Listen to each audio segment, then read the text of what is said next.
The band plays a marching tune, calls me on my way. This film is part of a project called Landscapes of Remembrance.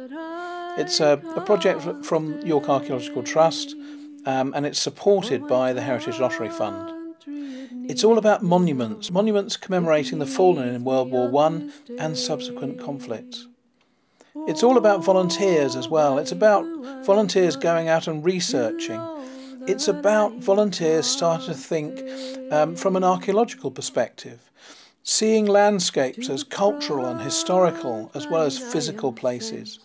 It's about landscapes that are a stage on which we play out our stories, landscapes in which communities exist. So what we're going to do is we're going to visit sites in and around York with some of our volunteers. But first of all, let's start at a site to the east of York at Sledmere. No human ought to know, but oh, my blue-eyed one, you know that I must go. So what do we mean by a monument? Well, perhaps the sort of thing that you would expect is what's behind me now, the Sykes Monument, here in Sledmere in North Yorkshire, commemorating the Sykes family and also members of the community who died in World War I who come from this part of the world. So what is a monument about? Well, in one case it's about remembering. It's all about remembering those who died. It's about remembering people. But it's more than that. We're also remembering communities, particularly here at Sledmere, where we have two monuments, one of which very much about the community. And also then it's about remembering bigger things. It's about remembering that a war had been won, the First World War had been won, and also remembering nationhood, both being British and also at that time being part of an empire, the British Empire. But is it just about remembering? Well, I'd like to think not. I'd like to think that we have more than that. We have a whole series of stories being told here. But what else can we read from our monument by looking at it? It's full of symbols, it's full of things that we can look at that will allow us to start to read a bit of the story. And our project, Landscapes of Remembrance, is all about trying to track down those stories and bring them back to life.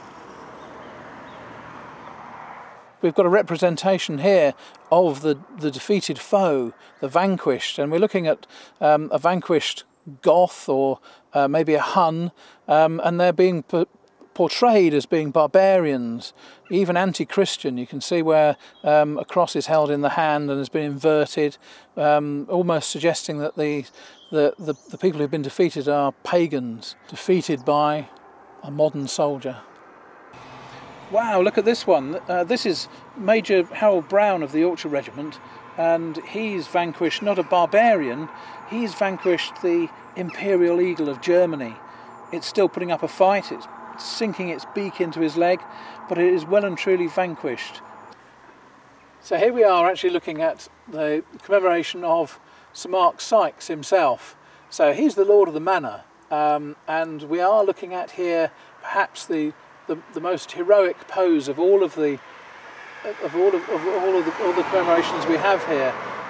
Here we have someone who is decked out entirely as a medieval knight. He has a drawn sword clasped in his gloved hands. He's wearing the family shield on his arm. If we track down, we can see that he's actually standing over a vanquished foe. There's a knight vanquished at his feet, who's holding a dagger in his dead hand. And behind his legs, we also see the monument itself, a whole set of buildings representing his position as someone of great importance in the community and great importance nationally as well. On the same memorial then we also have some of the privates, some of the ordinary soldiers who came from the community here. They went out as wagoners, they went out as logistics men, they went out moving materials, and they're represented not quite so much as knights. There's very little medieval representation on here apart from the way they're standing and possibly some chain mail on the gloves. And in fact, if we look by their feet, they're standing on sacks sacks possibly of grain, materials being moved around by the waggoners, and we can even see small representations of their trade. Now, if we look more closely at Webster's memorial here, we can see that he was a saddler